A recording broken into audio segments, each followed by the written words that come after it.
Hello? Annie, it's Rita. Hi. Listen, I need a trip that I can fantasize forever so that I'm able to have sex with my husband. That's why I'm thinking Vegas. Vegas? Some guys just can't handle Vegas. Jesus Christ. Yeah, I don't know where to begin. Let's delve into that, Justin. I Yeah, feel like you you maybe tell us have all a about couple of opinions about it by the sounds of it. I'm quite excited for this Give me your trashing, rant. I hope. Give me your rant. I want to hear it. Mm.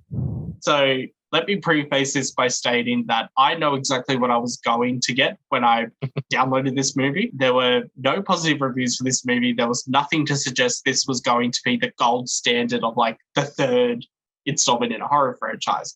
But having said that, there are just some things which I don't understand. First of all, why did they move it to Las Vegas? Clark Griswold deserves a few days off. And a guy like Clark Griswold thinks he should take those few days off and take his family on a fabulous vacation to, say, fantastic Las Vegas.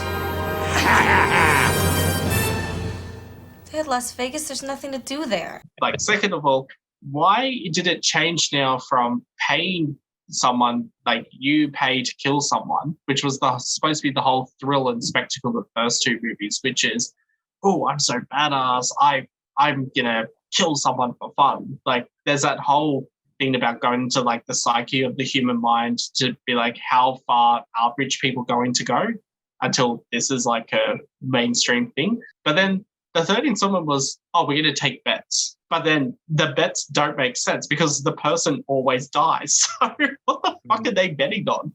There's no thing to say like, oh, yes, this person will like stay alive. And even though there's like characters that are introduced, I don't care for any of them. The CGI is fucking horrible. It makes Final Destination 4 look amazing. Like there's one where a girl dies by having cockroaches crawl down her throat, but then it shows a shot from inside her mouth of the cockroaches crawling in, and it is so stupid. Like her mouth somehow turns into like the Hoover Dam. Hoover Dam, over 1,000 feet wide and 727 feet to the bottom. Where can I buy some bait around here? Oh, I love electricity. Eddie says we're going to get some soon.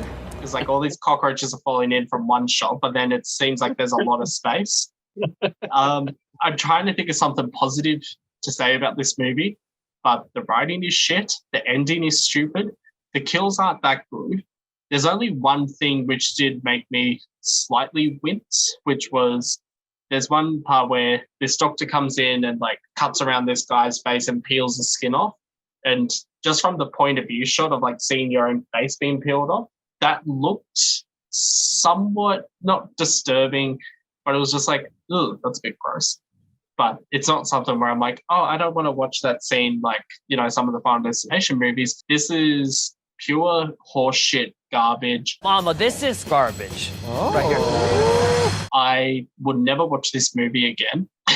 If you think the movie overall is bad, just wait till the ending where somehow the main character survives the blow up of the Elite Hunting Club Las Vegas division and then somehow appears to kill his best friend that stole his wife. And somehow the wife is in on it the whole time too. No redeeming qualities, even bringing in someone like Alicia Vikander or Backland. I don't know how to say her name. Oh, nah, nah. What's my name? Oh, nah, nah. What's my name? She's the Tomb Raider lady, but she's also in like some other horror movies like Lights Out, where she plays Diana. She is supposed to be written as like this mysterious, menacing character that like shoots arrows through people and like kills others. It's not her fault. It's the way that the character was written. Like I will say that straight off the bat. She does try her best with such a shitty script, but this movie is the reason why there is no Hostel Part 7 or, you know, it didn't go as successful as the other Saw movies. I don't think this movie, like this franchise, can recover. Does it, I haven't seen it since whatever, when it first came out, and obviously I didn't want to watch it again because it was obviously crap. But does it tie in with the first two? And do you feel like 1 and 2 are more like a similar movie together and then 3 is just a random one? Or do you think it's sort of like 1 was good, then 2 was kind of by itself and 3 was by itself? It felt like the first two were part of the same universe. Yep. Like, you know, you have the same hotel clerk, you have the same elite hunting club people, the same location. Because they moved it to Las Vegas, first of all, Las Vegas it's not scary. I gotta warn you, Clark. They don't play the same games here as they do at them regular casinos. Even if you suspend your disbelief with horror movies, like most of us do when we watch them, it's still not scary at all. The concept of betting to like be part of this, it's so ludicrous because it makes it seem like it's an attraction that would be available to anyone. Come to Vegas and bet on people being killed. That would never happen in the first place. But then having characters that are so, it's not that they're unlikable, it's just that I don't care about them. We don't even know their names. So when they're killed, it's like, what's his name? Jeffrey? Gell? Sarah Michelle Gellar, they died. Like, you don't care. There's no emotional attachment to it. And like, even though they mention Elite Hunting Club, because it's different people, it feels very Americanized. It's not the same danger. It's not the same build up or anticipation compared to the first two movies. And the fact that it was like more focused on, somehow more focused on the kills, but they are the worst kills in the franchise, is a testament to just how shit this movie is. I'm surprised it was direct to DVD. This is a movie that if I saw it for $2 at a car wash, I still wouldn't buy it. You're banning straight-to-video Disney films? Absolutely. I mean, look at this. Aladdin 4. Jafar may need glasses. Is there anything from that film, is it the same production company or same director or anyone involved from the first two in this one or not? Or is it just separate? No. It's separate. You know? Completely separate everything. It was just the distribution company that was similar. But instead, it wasn't like, I was going to say Lionsgate, but that's all. It was like home entertainment division of like the usual movie studio. Sony Pictures. Yeah. And when was it? 2011 or something? 2011. Yeah. 4 years after the second one. Yeah. 1 year after Saw wrapped up as well. So there was usually it could be something where it's like, Saw 8 came out. So, Hostel 3. Let's go watch that. You know, there was nothing to generate hype for it. I mean, that was when Paranormal Activity 3 just came out as well. So, you know, Paranormal Activity movie, Hostel Part 3.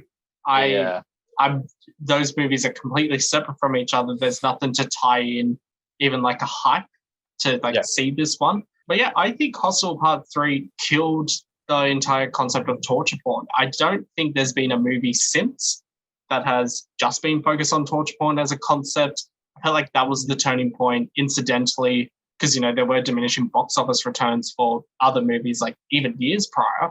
But even if there was like a string of direct to DVD or direct to Tubi or direct to Amazon Prime Video torture porn movies, this could have kickstarted it, but instead it just buried it. Yeah. And there's been no mention of a sequel or anything brewing at all? Only rumored discussions on like Reddit for like a potential Hostel reboot, but at the same time, no one's crying out for it. Who the fuck are you?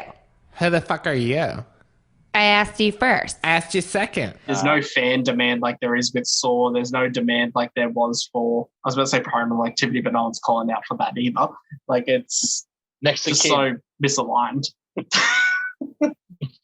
I don't think it built enough of a franchise to kind of even warrant a sequel. I mean, it'll be one of those ones that will just drop out of nowhere, and you kind of you'll either like, wonder like, why has it been?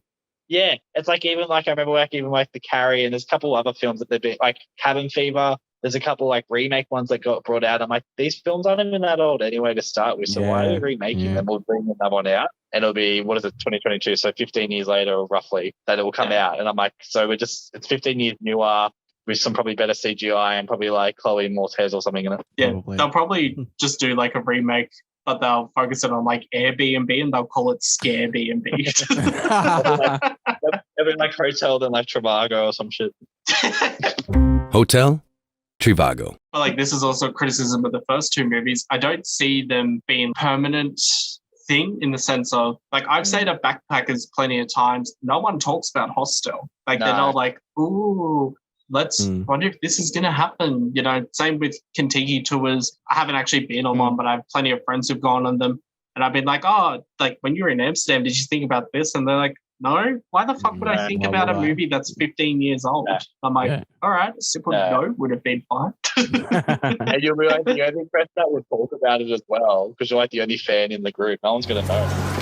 I'll never fly again. I thought the pilot was very helpful. You see the way the whole plane applied? Hey, if you two want to use the bathrooms here, we'll wait.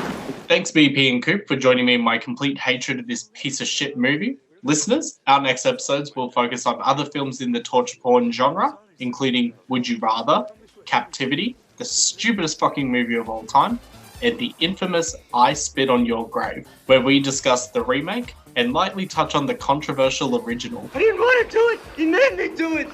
Suck it, bitch.